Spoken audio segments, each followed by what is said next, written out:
welcomes you all this evening, and thank you for joining us tonight. I've prepared a special collection of night shift stories for you to enjoy. So, sit back, relax, and let the darkness take over as we dive into some chilling tales that are sure to send a shiver down your spine. Story Mystery Parking Garage.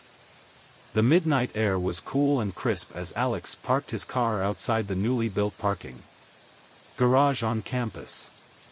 The towering structure loomed over him, its modern, sterile design contrasting sharply against the shadowy remnants of an old park that once occupied the space. Tonight was like any other night. He was here to pick up his roommate, Jason, who worked as a night shift security guard. Alex checked his watch. It was just past 3 a.m. Jason's shift was supposed to end soon. As he waited, he leaned back in his seat and let his mind wander until his phone buzzed with a text. It was from Jason. "Meet me outside the garage. I have something crazy to tell you." Curiosity piqued, Alex stepped out of the car and spotted Jason approaching, his face a mixture of disbelief and unease. "What happened?" Alex asked as Jason reached him. Jason took a deep breath. "I don't think you're going to believe me, but I have to tell someone while it's still fresh in my mind." The two of them got into Alex's car, and Jason began recounting the night's events. Jason had started his shift like any other, stationed in the small, dimly lit security office at the base of the garage. Around midnight, he was chatting with the janitor, Henry, when something caught Henry's eye on the security monitors. "Look at that," Henry said, pointing to one of the screens. "There's someone in the stairwell." Jason leaned closer to the screen. Sure enough, the grainy footage showed a man standing on a landing midway up the stairwell. He was dressed in what looked like an old-fashioned suit, complete with a bowler hat. His posture was unnaturally still, and the dim lighting cast eerie shadows around him. "That's weird," Jason muttered. "The garage is supposed to be closed." "I'll go check it out." Henry nodded. "I'll start at the bottom.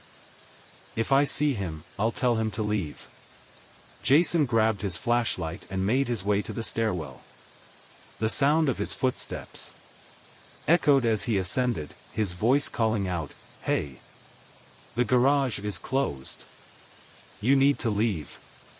But there was no response. When he reached the landing where the man had been, it was empty. Jason continued up to the next level, his unease growing with each step. He radioed Henry, who reported that he hadn't seen anyone on his end either. By the time Jason finished checking the entire stairwell, it was clear, the man in the suit had vanished. Shaking off the strange encounter, Jason decided to do a perimeter check of the garage. As he climbed the ramp to the upper levels, something else caught his eye. In the distance, near the top of the ramp, a figure was walking. It was an older woman dressed in an elaborate, old-fashioned gown, carrying a parasol. Jason quickened his pace, calling out, "Ma'am, you're not allowed up here." The woman didn't respond. She continued walking, her movements almost gliding, until she disappeared around the corner. Jason broke into a jog, determined to catch up. But when he turned the corner, the woman was gone.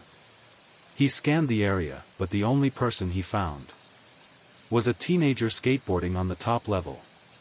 "Hey, you can't be up here," Jason said, trying to keep his tone steady. The boy apologized and picked up his skateboard. As they walked down together, Jason couldn't resist asking, "Did you see anything weird tonight? Like someone in old-fashioned clothes?" The boy's expression shifted to confusion and then mild fear. "Yeah, actually," he said. "There was this older woman standing near the edge of the garage. I yelled at her to be careful, but when I looked again, she was gone. I thought she might have fallen, so I ran over. But there was no one there. Jason's stomach dropped. The boy's description matched the woman he'd seen perfectly. By the time Jason finished telling his story, Alex was staring at him, wide-eyed. "That's insane," Alex said. "Do you think it was some kind of prank? Maybe people in costumes messing around?" Jason shook his head. "I thought about that, but there's no way they could have disappeared so fast. And then there's what the kid said. It's too much of a coincidence." Alex frowned. "What about the history of the place? Anything weird happen here before they built the garage?" Jason hesitated. Henry mentioned something once. Apparently, this area used to be a park where people would gather on Sundays, all dressed up in their finest clothes. It was a big deal back then. But the park was torn down decades ago. Alex felt a chill run down his spine. The pieces of the puzzle didn't add up, but they hinted at something unexplainable lingering in the shadows of the parking garage. "Maybe the past doesn't always stay in the past," Jason said quietly. Neither of them spoke as they drove away, leaving the eerie structure behind. Yet the memory of the man in the suit and the woman with the parasol lingered, haunting there. Thoughts like echoes of a time long gone, but not forgotten. Story: The Midnight Caller. I've worked as a security guard for nearly 5 years now, but the job at this particular building felt different. It wasn't just the usual government office complex or a corporate tower. This was an old, federal building located in the heart of Washington, D.C., and it carried a heavy weight of history. The building was known for its high security, requiring key cards for entry, access to floors, and even certain restricted areas. Even as a seasoned guard, the eerie atmosphere of the place during my graveyard shift made me uneasy. I worked the late-night hours for a contractor, and it was a typical schedule, 6 hours of silence broken only by my hourly patrols. That night, however, everything changed. I had been on duty for about 2 months, handling the security of the building alone during my graveyard shift. The only other person I interacted with was the guard I was relieving, a guy named Dave, who seemed to always have a nervous edge to him. He would be jittery even when nothing was going on, but I didn't blame him. The building, with its dark corners and labyrinth of hallways, could easily make anyone feel uncomfortable, especially during the quiet hours when nothing stirred but your own thoughts. That evening, Dave came up to me with a troubled look. His face was pale, his eyes wide. "I got a prank call, or maybe it was more than that," he said, shaking his head. "I don't know. It freaked me out." I raised an eyebrow. "What do you mean? Someone messing with you?" He shook his head, clearly agitated. "It wasn't just a prank. The guy called twice. The first time, he said nothing but made this weird, screeching noise, then hung up. I thought it was a joke. But then he called back. Same voice, creepy, like something out of a horror movie. He said, 'Come find me, I'm on the 7th floor. I'm going to cut you, all of you.' I frowned. That's a bit extreme for a prank." "Yeah," Dave replied, visibly shaken. But the weird part was, he knew I wasn't doing my patrols. I was so freaked out, I couldn't focus. So I didn't do any patrols after that. I tried to reassure him. "Look, it's probably just some idiot playing games. You need to report it, and then go home. I've got this from here." Dave hesitated, but he agreed, heading home after a quick report to the building manager. I didn't think much of it at first. A prank call was nothing new in the world of security work. But something gnawed at me, an unsettling feeling that lingered in the back of my mind. By the time my shift started, the building was nearly silent. The offices were empty, the hallways dark, and the only sound was the occasional hum of the air conditioning. It was a routine night, or so I thought. I had just finished my second patrol, checking the hallways and locking up the stairwells, when the phone rang. I froze. The only people who should be calling at this hour were either the building management or employees on emergency calls. But the number that appeared on the caller ID was restricted. My heart skipped a beat. I had a gut feeling this wasn't going to be a routine call. With a shaky hand, I picked up the phone. "Hello?" There was no response at first, just an eerie, wheezing breath on the other end. I felt the hairs on the back of my neck rise. Then, the voice spoke, distorted, like someone speaking through a filter. It was high-pitched, almost childlike, and it sent a chill down my spine. "What floor are you on?" I was paralyzed, unable to answer. My mind raced. Who could this be? How did they know I was in the building?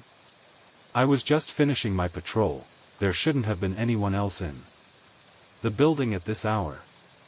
The voice repeated the question, a sickly wheeze following each attempt. "What floor are you on?" My breath caught in my throat. I managed to whisper, "What do you want?" The voice didn't answer directly. Instead, it whispered, "Come find me." The line went dead. My heart was pounding in my chest. I immediately called my supervisor, Brad. His phone rang for what felt like an eternity before he picked up.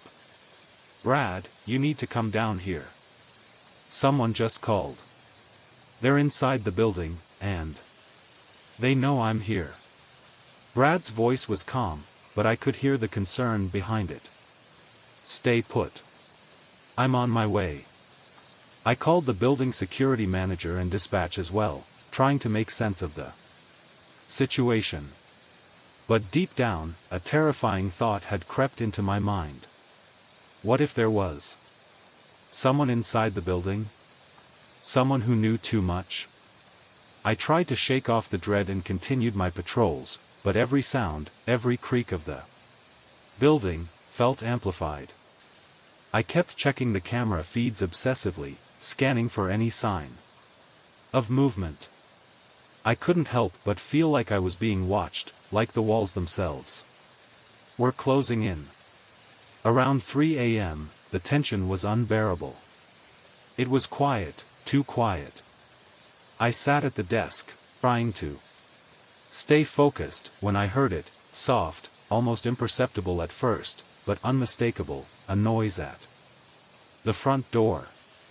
The building's lobby was shaped like a triangle, with the guard station at the base. The right side of the lobby had large windows, and I could see the front doors from my position. But the sound came from further down the hall, near the entrance. My body went rigid. I turned off the speakers on my computer, trying to listen more closely.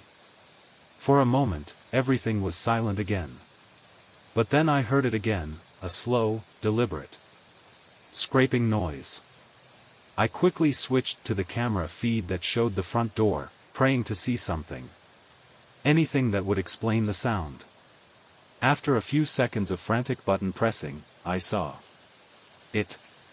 There, standing outside the glass doors, was a figure.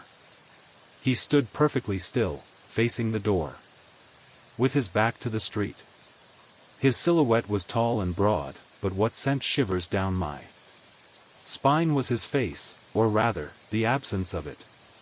He was wearing a black suit, his face completely featureless, a smooth surface where his facial features should have been. My jaw went slack. My heart raced in my chest. The figure stood unmoving, staring at the door, and I felt as though my blood had turned to ice. First thought that flashed through my mind was Slender Man. It was ridiculous, I knew. But the image of that faceless figure was so uncanny, so eerie, that it seemed impossible to dismiss. I wasn't even sure if I was breathing anymore. I grabbed the phone and dialed Brad's number. "Brad, there's someone outside. He's standing right by the front door. You need to get here now." Brad's voice on the other end was calm, but his words didn't reassure me. "Stay where you are. I'm 10 minutes out. I'll drive up to the building." The next 10 minutes felt like hours. The figure didn't move. My mind raced through every possible scenario, none of them pleasant. Was it a prank? Was someone messing with me? Or was this really someone who had gotten inside the building?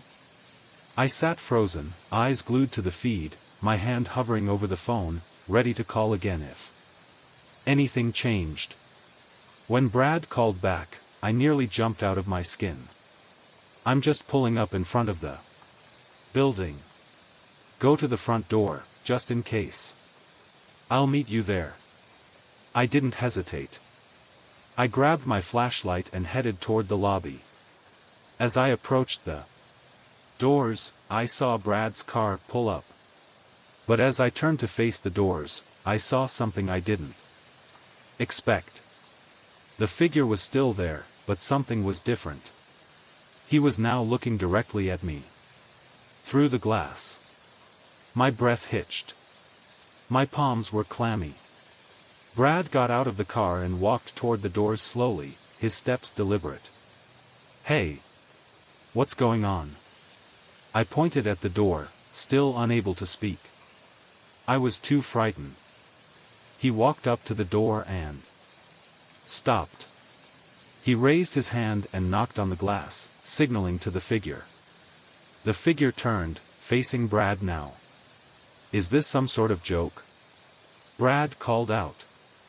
The figure turned again, walking to the side of the building, as if it had been a mere illusion. "Who was that?" I asked, my voice shaky. Brad laughed.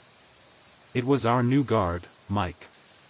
No one told you he was starting tonight?" I froze, stunned.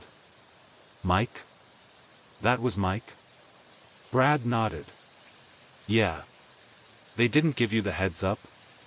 He was supposed to relieve you, but I guess no one informed you. He just got here early, I guess." I stared at him, half relieved, half embarrassed. The weirdest night of my life had just been the result of a simple miscommunication. My heart slowed down, but I couldn't help but laugh at the absurdity of it all. I didn't know if I wanted to hug Mike for scaring the hell out of me or punch him for not following proper protocol. Either way, I was just glad that the nightmare was finally over. Story: The Empty Halls. I used to be a supervisor for a janitorial company. The job wasn't glamorous, but it was steady work, and I had grown accustomed to the routine. A few times a week, I'd find myself at a middle school in the small hours of the evening, tasked with cleaning their hallways, classrooms, and gymnasium. It wasn't difficult work, just long hours spent riding a Zamboni-like floor machine that scrubbed and mopped the floors. The job was made easier by the fact that I had the entire school to myself. No students, no teachers, just the hum of the machine and the echo of my footsteps in the empty halls. The school was located in a quiet part of town, surrounded by trees that, at night, made the whole place feel even more isolated. The building was older, with creaky floors and flickering lights that always seemed to go out at just the wrong moments. But I didn't mind it. In fact, I preferred the solitude. I usually finished my work quickly and had the rest of the night to myself. My favorite spot to unwind was the library. I would grab a sandwich, curl up in one of the reading chairs, and read while I ate my dinner. There was something comforting About being alone in a large, empty school. I knew every corner, every creaking floorboard. Nothing ever seemed out of the ordinary, and I could get lost in the books until it was time to go home. But that night, everything changed. I had just finished my usual round of cleaning, making my way through the hallways with the Zamboni. The gymnasium floor had already been scrubbed, and I was getting close to finishing the hallways when I got the call. My phone rang, the screen lighting up with a number I didn't recognize. It was 4 a.m., way past the time I usually left the building. Hello? I answered, thinking it was a wrong number. This is security at the school, the voice on the other end said, sounding unusually serious. We need you to come back here right now. There's been an incident. I froze. Something about the tone of the security guard's voice sent a chill down my spine. An incident? What happened? We'll explain when you get here, the guard replied. But we need you to come in. Immediately. I could feel the hairs on the back of my neck standing up. Something wasn't right, but I didn't argue. I grabbed my keys and drove back to the school, my mind racing. Had there been a break-in? A fire? I couldn't shake the feeling that I was walking into something I wasn't prepared for. When I arrived at the school, the lights outside were dim, and the parking lot was empty. Except for a lone police car. My stomach twisted as I parked and walked up to the front entrance. Inside, the security guard, a middle-aged man named Greg, was waiting for me by the door. He looked pale, his eyes wide with worry. They've got the police in there, he said quietly, glancing toward the hallway. I don't know what's going on, but something's off. I nodded and followed him inside. The halls were silent, save for the soft footsteps of the officers moving around. I was led to the security office, where 2 police officers were reviewing camera footage on a monitor. One of them, a tall officer with a stern expression, looked up when we entered. "Are you the janitorial supervisor?" he asked. "Yeah, that's me," I replied, trying to keep my voice steady. The officer motioned to the monitor. "We've got some footage we need you to see." He clicked a button, and the screen flickered before showing a grainy black and white image of the hallway. It was from the night before, around 2 a.m. I recognized the shot. Immediately, the camera had a clear view of the hallway near the gymnasium, where I had been cleaning just hours earlier. I stared at the screen. A figure appeared in the frame, walking slowly down the hallway. They were dressed in a dark hoodie, their face obscured by shadows. It was clear they weren't a student or staff member. No one had any reason to be in the school at that time. The figure stopped in front of one of the classrooms and began to fiddle with the door. "What's this?" I asked, my voice trembling. The officer hit a button, and the footage fast-forwarded. We watched as the figure broke into the classroom, slipping inside with ease. The footage showed them rummaging around inside. But they didn't seem to be taking anything. They moved around the room for a few minutes. But then the footage cut out. "Did you see anyone like this last night?" the officer asked, looking at me intently. I shook my head. "No. I was riding the Zamboni in the gym, and I didn't hear anything unusual. I had my headphones in. I would have noticed if someone was there." The officer exchanged a glance with his partner. "What's troubling is that the footage doesn't show the intruder leaving. They came in through the back door, but there's no footage of them leaving the way they came in." I felt a chill creep over me. "So, they're still in the building?" I asked, my voice barely a whisper. "We're not sure," the officer said. "That's why we're sweeping the entire school. We'll check every room, but so far, nothing's been taken. Just strange. No sign of forced entry, no motive for the break-in. The next few hours were a blur. The police officers began to search every corner of the school. I walked around with them, feeling increasingly uncomfortable as they opened every door and checked every classroom. It was a strange, eerie feeling, like something was watching us from the shadows. By the time the sun began to rise, we had combed through every hallway and classroom. Nothing seemed out of place. No signs of forced entry anywhere else, no strange footprints. No evidence of what the intruder had been looking for. It was as if they had disappeared into thin air. One of the officers came over to me, his face tight with frustration. "We've checked every corner of the school. There's no sign of the intruder anywhere. It's like they vanished." "What do you mean?" "They can't just vanish," I said, my heart racing. "We don't know what happened," the officer said, glancing toward the hallway. "But we're going to need to take a look at the cameras again." As the hours passed, we all began to realize that the mystery wasn't going to be solved easily.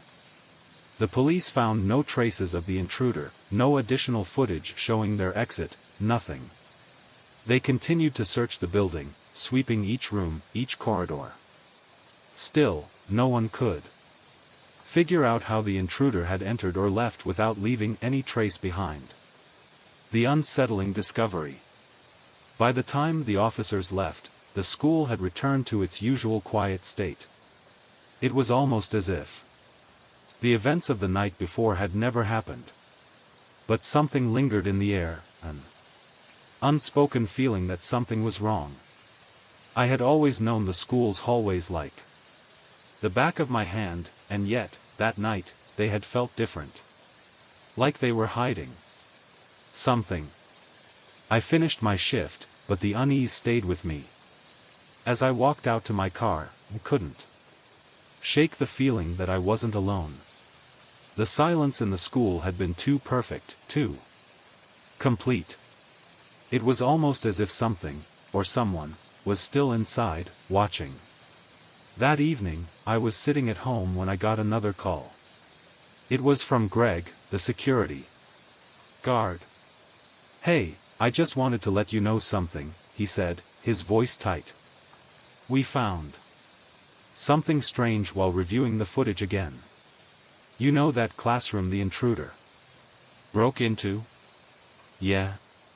We found something inside that we didn't notice earlier. A small object, just under the desk. It wasn't there when we first checked, but it's there now." "What kind of object?" "It's a key. A school key. One that shouldn't have been there." I felt my stomach drop. A key? Why would the intruder leave a key behind? A key to what? To another part of the school? To a door they hadn't gone through? I didn't know what it meant, but I knew one thing for sure: the mystery wasn't over. I never did find out what happened that night. The police couldn't explain how the intruder had entered or left the school, and the footage only raised more questions. The key remained a strange clue, something that didn't belong. Eventually, the investigation was closed, and the school went back to normal, but every time I drove past that building, I couldn't shake the feeling that something was still hidden inside. Something that was never meant to be found.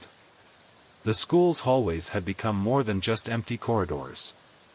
They were now full of questions that no one could answer. And to this day, I can't help but wonder if I'll ever find out the truth. Story: The Followed Path. I've always worked the night shift at a small nursing home in our town. It's a quiet job, with a few elderly patients that are mostly asleep during the night, and I spend the hours walking through the hallways, making sure everyone is comfortable. A couple of months ago, they put me on the late shift alone, just me and my coworker, Alice, a nurse who handles emergencies. That's when I started to feel more isolated. I drank more coffee to stay awake. Especially because the night stretched long and quiet, and I found myself easily lost in the silence of the building. One night, Alice and I were preparing our usual pot of coffee for the graveyard shift. The whole nursing home had a strange stillness that night, darker than usual, and even the hum of the fluorescent lights overhead seemed quieter than normal. I hadn't noticed the oddness at first. As usual, Alice was busy with the patients in the main ward, checking on their vitals and administering meds, while I stood in the break room. We'd had a lot of late-night shifts together, but tonight felt different. I opened the fridge, only to find that the creamer was gone. Normally, we kept a small stash in the fridge, but now it was empty. Alice and I didn't like using the store-bought creamer from the nursing home. It always left a strange, watery aftertaste, like paper dissolving in your mouth. She hated it as much as I did. "Guess I'll go grab some," I said, pulling my jacket on. "You can't survive these shifts without good coffee." Alice nodded, already heading toward the hallway. "Sure. It's a slow night. Just be quick. I don't want to deal with any more emergencies tonight." I grabbed my keys, waved her off, and headed out the door. The town where I live is small, quiet, and the kind of place where nothing happens after dark. If you go to Walmart at 2 a.m., you'll mostly encounter the employees and maybe one or two other shoppers. It's a place where nothing ever seems urgent. The streets are deserted, and the hum of the fluorescent lights in the parking lot is almost comforting. I parked my car at the far end of the lot and walked into Walmart. The automatic doors slid open with a soft whoosh, and I immediately felt the familiar cold air inside. I could already smell the coffee aisle ahead, but first, I headed toward the refrigerated section where they kept the creamers. There weren't many customers in the store at this hour, just a couple of employees stocking shelves and two men walking by, laughing loudly as they passed. I tried not to pay attention to them as they passed, thinking they were probably just drunk or bored, typical small-town behavior. I grabbed a bottle of creamer, then made my way to the chip aisle, picking out a bag of chips for a late-night snack. But just as I was turning to pick out a flavor, I heard one of the men call out, "Hey, what are you doing out so late?" the man said, his voice loud and a bit mocking. I didn't pay him any mind. I'm a 20-year-old Mexican girl, standing just over 5 feet tall, weighing barely 96 pounds. I'm used to people making casual comments, especially in small towns like mine. So I just kept browsing, pretending I didn't hear. The man's voice followed me. "Can't you hear me? You don't speak English, do you?" His tone was condescending, and I rolled my eyes, hoping he'd get the message and leave me alone. I grabbed my bag of chips, annoyed now, and started walking towards the checkout. The two men were still lingering nearby, laughing and looking at me. I tried to ignore them, but as I approached the self-checkout lanes, I noticed they were trailing behind me. At first, I thought they were just leaving like any normal customer, but then I saw them sitting by the benches near the exit. They weren't buying anything. They were just sitting there, staring at me and giggling. I felt a shiver run down my spine. My heart started to pound, and I quickened my pace, heading toward the self-checkout. The longer they stayed in the same spot, the more uncomfortable I felt. The men weren't just lingering in the store, they were watching me intently, almost like they were waiting for something. As I rang up my stuff, I glanced around for a store employee to help walk me to my car. I didn't want to leave alone, not with the men still sitting there, talking in low voices that I couldn't quite make out. My anxiety grew with each passing second. Finally, I spotted the night manager, Kevin, walking past. I waved him over. "Hey, Kevin. Can you walk me to my car? I'm just a little creeped out." Kevin nodded. "Of course, no problem."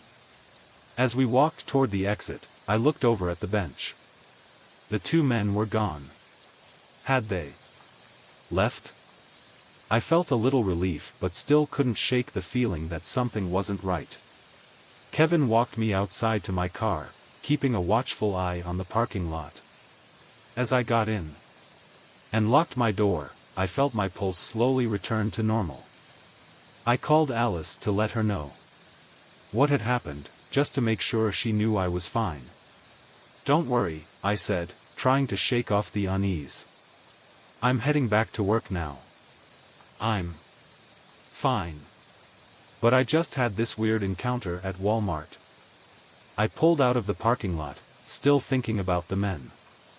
I couldn't shake the feeling that something was off.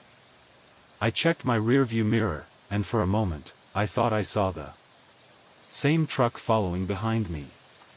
I brushed it off at first, thinking it was just coincidence, but the truck didn't turn off at the usual intersections. It kept following me. My heart started to race. Was it them? The two men from the store? I tried to stay calm, telling myself it was nothing. But I couldn't help but feel more and more unsettled as the truck kept tailing me. It wasn't far behind, and as I made turns to head back to work, I noticed the truck following every direction I took. It couldn't just be a coincidence. I called Alice again, my voice tight. "Alice, listen, I think those guys from Walmart are following me.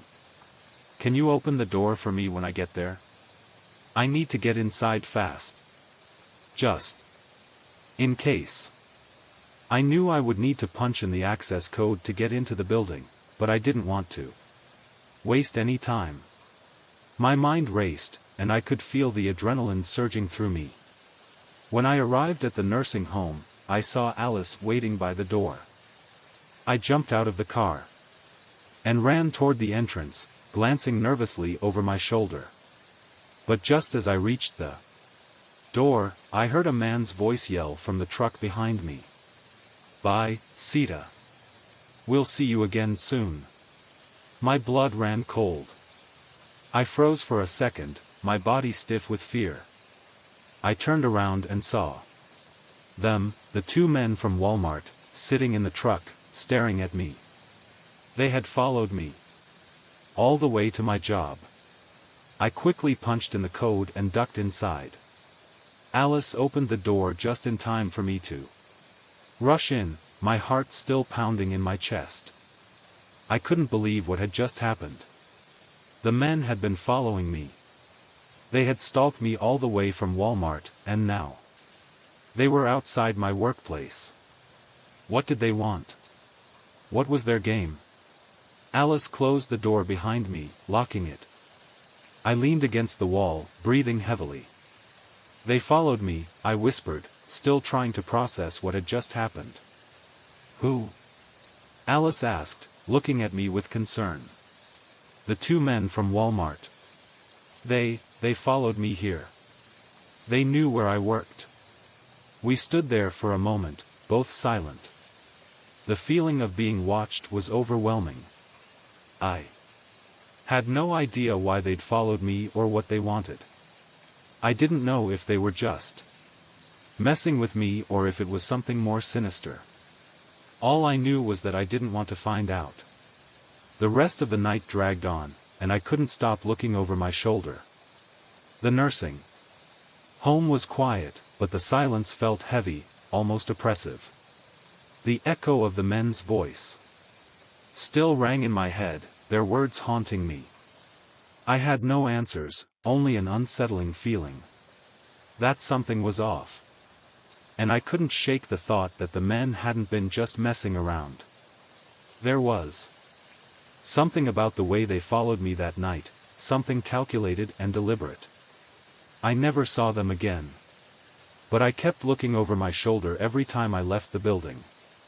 And every time I drove down the empty roads late at night, I couldn't help but wonder, were they still out there? Watching? Waiting? I didn't know. But I'd rather not find out. Hey everyone, Mort here. Thanks so much for tuning in and listening to tonight's stories. I really hope you enjoyed them. If you did, it would mean a lot to me if you could drop a like and hit that subscribe button. And if you made it all the way to the end and aren't subscribed yet, well, that'd be awesome too. I put out new videos every week, so I hope you'll stick around. A huge thanks to my amazing members and patrons. You guys rock, and your names are right there on the screen. If you like this video, I think you'll enjoy this one too, so why not give it a watch? Stay awesome, and I'll see you in the next one. Good night.